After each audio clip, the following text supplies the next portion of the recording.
couple of weeks ago, Josh, we did a news story that featured a certain mowing mogul, and we created a film called Behind Enemy Lawns. It was a good one. Yeah, this was based on a bloke called Jim Penman, who's a guy behind Jim's Mowing. During the pandemic, he wanted to secede from Victoria, move down to Tasmania and set up a micronation called Jimland. That's right. So anyway, you started posting a little bit about the show on social media. Yeah, and I did, and I got his people, who run his social accounts. Yeah, the Jim's Mowing folk. They got in touch and said, why not have a chat with Jim?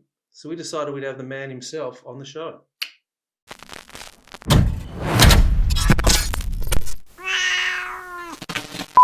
G'day, I'm Jim Penman and you're watching the Brown Carpet Podcast. I have come here to chew bubblegum and kick ass.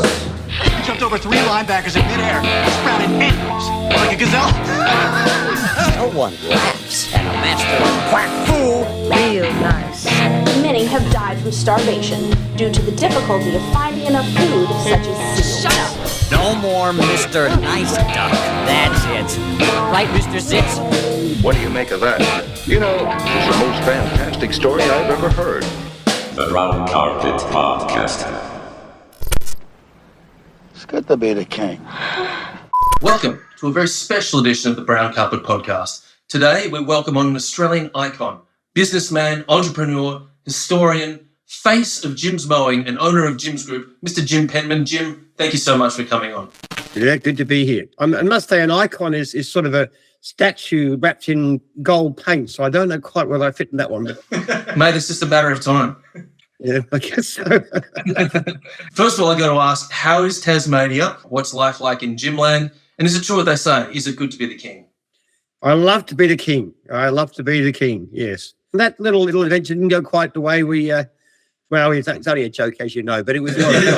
we were actually the number one trending topic on Twitter at one time. Yeah, right. Okay. Awesome. Got a bit of a laugh. Questioning my sanity, which is not very uncommon anyway. So we enjoyed it. Jim, I'm interested to know, in Jimland, what would the punishment be for unkempt lawns? I could think of a few people that things I'd like to change, but state politics would be interesting. You know, and I do think Tasmania is a better run state than Victoria. That's my personal opinion. But yeah. Tasmania's better than a lot of places, really, in my opinion. But... Beautiful island. Maybe in an adaptation of your story, Behind Enemy Lawns, we cast Sam Worthington as Jim Penman. Who would you cast in the movie of your life and why? Somebody extremely good looking. I rather think I'd like to look like Pierce Brosnan. He's just managed to look fantastic no matter what age he is, so I reckon that'd be good. That's a good one. Yeah, that's a good choice. I can see that. One of the best James Bonds, I reckon. Him and Roger Moore for me. Yeah, I wouldn't go for Roger Moore so much. That's the other one that recently won. Jim, you're off the podcast, mate. In our movie adaptation, your character kidnapped the Minogue sisters, Kate Blanchett, Eddie Maguire, and Rupert Murdoch, with the evil plan to off one a day until his demands were met. So that bears the question, hypothetically, who would you kill first and why? Look, you're talking to me. You know perfectly well who I'd go for. Daniel Andrews. Nobody deserves it more than he does. Correct answer. Now, mate, I know this is an awful question and it's so hard to pick just one, but if you had to, what is your favourite film of all time? I love historical series like Wolf Hall, I, Claudius, which is an old one. I like the series Rome. I love Becoming Elizabeth. I know they did one scene of it. White Queen, White Princess, both about the early pre-Tudor period, those kind of things. I just love historical stuff, dramatizations of history, and there's some fantastically good ones come out lately. Yeah, have you seen The Great, about Catherine the Great, that series? Yeah, I wasn't keen on that. That wasn't very serious. Okay.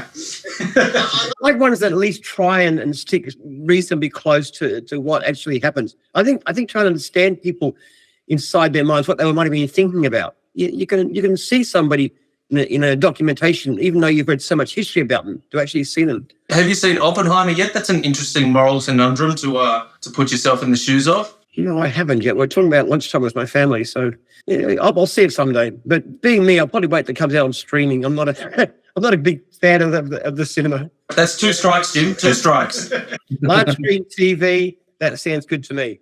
Yeah, very long film. I tend to go to sleep if I sleep 6 on the same place. Jim, I've heard you describe yourself as lazy, which I find that hard to believe, considering all you've done. I work very closely with an extremely lazy person in Josh. You got any advice for him to take it to the next level, or is he just a lost cause? You're asking me about how to cure laziness. Listen, if I knew that, I would do it myself, wouldn't I? Any tips for Josh? Come on, mate. What can I do to turn it all around? I think the biggest thing with me is a sense of duty, of purpose. I have an obligation to use my life properly. I'm really naturally not hardworking. I just do because I need to do what I'm supposed to do. And it's a lot of fun. I mean, business itself is pretty much fun, but to sit down and try and do something really serious, like write a book. I keep on trying to write books and never getting very far with them. That kind of stuff is so difficult. I don't work incredibly long hours, but I do try and work very efficiently. Like I deal with emails in a very particular way, like start at the top, deal with the subject, do something with it next, and have all sorts of shortcuts and stuff. So when I do work, I probably get a lot done. Mate, they say behind every success story, there is a litany of failures. Can you tell us what's your best failure to date? Best failure? I mean, add them up. I have this habit of going into things that I don't know anything about. I keep on starting businesses that I know nothing about and failing. What's the more recent ones? Okay, tried to start a trade exchange a couple of times. Always loved that idea. Completely failed. Tried to run a factory. Set up a psychology institute. I mean, it succeeded, but it cost me a fortune. It really wasn't worth very much at the end of it. I tried to get a holiday resort going. I mean, there are so many things that I've done. You can say most of the things I've done have failed. It's just that one or two things, which is mostly that little mo business of mine has gone surprisingly well. Jim, you're obviously a man that can get things done. What would your first order of business be if you were Prime Minister? I would put a land tax on. A really hefty land tax. Could be as much as 5% per annum, but only give every person an exemption so the average person and below wouldn't pay it. Right. And they'll use that money to do things like abolish all income tax for anybody getting less than $100,000 a year. I fit under that. So that sounds great, Jim. I'm voting for you. You got my vote too, mate. One of the great problems in our society now, and this is serious, is the growing inequality. The fact that people are getting rich, people with property, like myself, I might say, we're just sitting on this escalating asset. We've done nothing to deserve. Young people without money cannot afford to buy a house. That is absolutely obscene and ridiculous. If you put a land tax on and then you abolish a lot of these ridiculous zoning laws that basically force up the price of property, then so ordinary people could get a house. You know, I bought a house as a student with a part-time lawn mowing business, and it cost me $30,000. Everybody should be able to buy a house for the average person, say 3 years earnings. That kind of level would be fair enough. You can buy a starter house for a couple of $100,000. That'd be fair. I hate the rising inequality in this country. I think it's awful, so unnecessary. Mate, that was quite literally the most poignant piece of content we've ever had on this show. We do appreciate it. There's a mixed martial arts fight coming up between Elon Musk and Mark Zuckerberg. If you had to bet your entire company on the outcome of this bout, who are you backing and why? Oh, I go for Elon Musk. I mean, he's an idiot when it comes to Twitter. I cannot believe what this guy's done. But if you read his biography, Ashley Vance, he's an amazing guy. He's one of the greatest engineers of the century. What he did with SpaceX is absolutely extraordinary. I mean, he took the cost of a launch down to a fraction of what it used to be. Reusable rockets, everything people dreamed about. He did it in America, high-cost country. I mean, that guy is amazing. When you do something well, you get the illusions you can do other things well. It's like me trying to start a Well, buying Twitter it's a somewhat larger mistake than that. I just think he was a fool to do it. He should have recognised what he's good at. All right, let's finish off with the speed round. I'm going to throw some franchise ideas at you, and you just say yay or nay, or thumbs up, thumbs down. Quick reaction stuff. Okay. Jim's Limbs, a prosthetics company for survivors of shark attacks. Nah, not enough volume. That's fine. You have to breed up more sharks to get a good business. Jim's Jams, a mobile DJ service to provide fat beats for underprivileged teens. I wouldn't mind it, actually, Jim's Jams. All right, we'll talk. Jim's Gyms, a mobile workout company providing personal trainers for lazy teens in isolated areas. Well, Jim's it's got to sound it, doesn't it? There's about to start Jim's Gyms at our head office. We've got the construction. It hadn't taken the local council years and years to give their approval. We would have it already. But anything with health is good. I mean, quite seriously, I'd love to do Jim's personal trainers or Jim's health, those kind of things. That's fantastic. I'm a big passion for health, fitness. Love it. It is a saturated market, though, right? The personal training thing. No, not that well enough. Not that well enough. People should have. I never get it seriously, don't I? But people need motivation more than anything. It's not technical stuff you need. It's just the motivation to get there, up there and move. It's very good. I'll tell you what, I am 71 and I feel fantastic. I can't remember feeling better when I was half my age. I'm full of energy, and so much of that is just exercise. I guess that's why he's still the striking image of a young Pierce Brosnan. That's from. So, mate, Corey didn't want me to ask this question, but I am asking for a friend, so I need to do it.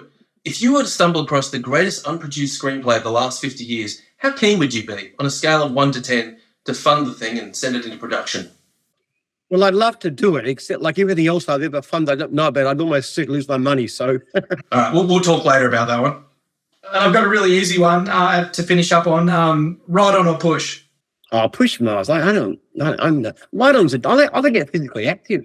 One of the great things about mowing lawns, and I used to do it, I did it 15 years, is you're getting out there, you're outside, you're physically active. The best jobs in the world, the happiest jobs, are actually not sitting at a desk. I don't care what you're doing, lawyer, banker, whatever. They're miserable, those people. Lawyers are the most unhappy people in the known universe. Gardeners, get out there, push a lawnmower around, sun's shining or it's raining or whatever, green grass around you, trees. Fantastic job. It's all about vitamin D. Yeah, I agree. Jim, thank you so much. I know your time is valuable and you probably have 500 million things that are way more important than coming on this podcast, but we really appreciate you coming on here and we love what you said today. Thank you so much, mate. Good to talk to you. Thanks, Jim. I have come here to chew bubblegum and kick ass. He jumped over 3 linebackers in midair, sprouted antlers like a gazelle. No one laughs at a master of quack fool. Real nice. Many have died from starvation due to the difficulty of finding enough food, such as seal. Shut up! No more Mr. Nice Duck. That's it. Right, Mr. Sitz? What do you make of that? You know, it's the most fantastic story I've ever heard. The Brown Carpet Podcast. Nervous? Calm as a bomb. My mustache is crooked. Hairier on that side than it is on that side. On board. On board? Why do I keep saying on board? We're going on a ship.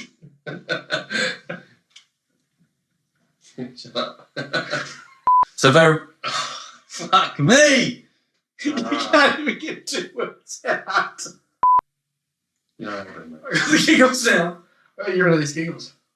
So today we're very excited to have an Australian icon, entrepreneur, businessman, historian, face of Jim's Mowing, owner of Jim's... Fuck, dude.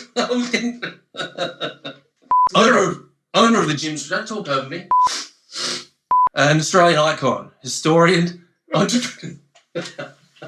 What? Welcome in. Welcome in. Welcome in to the show. Welcome. Welcome inside. Still welcome.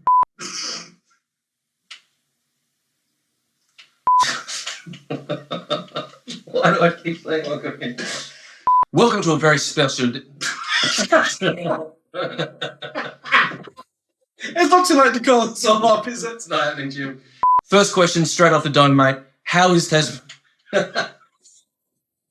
Any bomb funk MCs?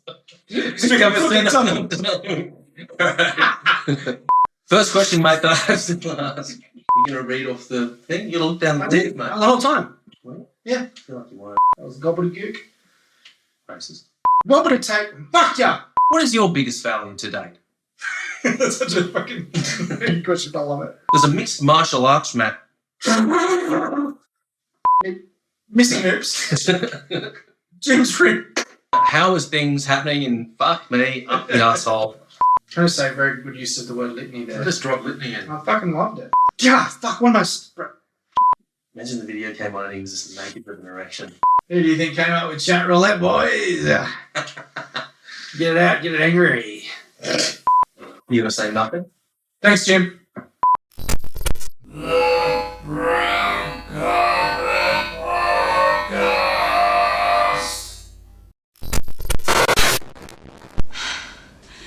don't need the gun, Commander. That depends on your definition of safe sex.